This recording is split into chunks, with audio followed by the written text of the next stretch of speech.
I've seen this clip a million times and I've never thought of it like this. I'm going to tell you what I mean by that.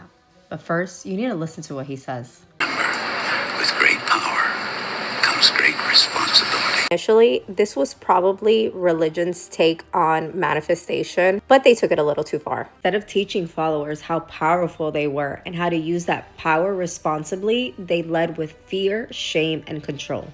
Now let me explain.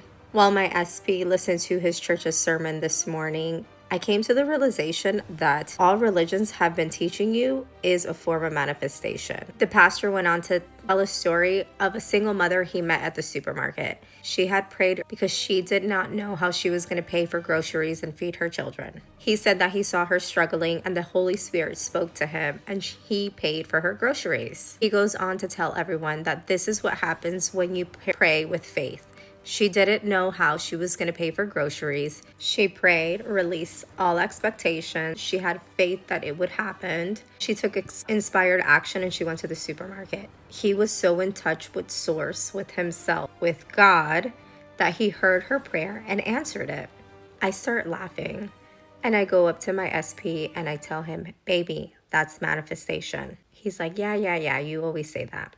In that moment, I finally understood the difference between religion and manifestation. You see, manifestation is the guidebook to learning how to utilize the system.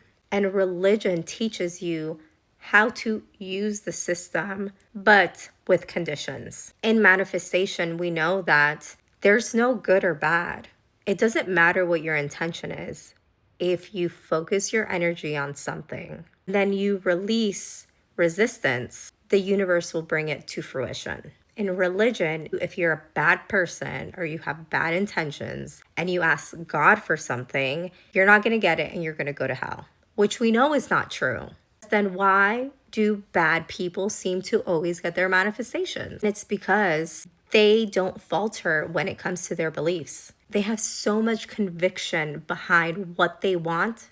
They manifest anything because they have absolutely no resistance. But people are programmed to believe if my desire isn't pure, if my intention isn't holy, I can't ask for these things, then I feel ashamed. We falter on our beliefs and we don't get what we want. But the reality is when you're manifesting, it's like any other tool you use. It's like a knife, a gun, a hammer, a toothbrush. You just need to know how to use the tool. It doesn't matter what your intention is. You can still get the job done.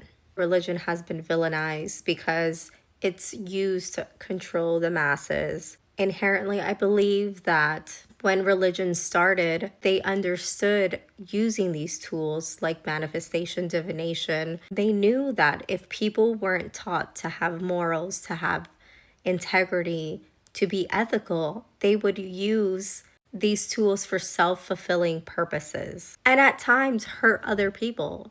But in reality, when it comes to energetics, there is no real good or bad. It's just about perception. What I might perceive as a bad thing, you perceive as a good thing, and vice versa. Religion is just manifestation with conditions. It teaches you how to utilize the tools and be a good person while using them. But honestly, you don't need to be. You can be an evil person and still use manifestation because the universe doesn't judge you. But once you understand, you don't give a shit anymore. You don't want to do anything against other people because you know you can. Now that you understand how powerful you are, you can give two shits about other people. You're more focused on creating the life that you want.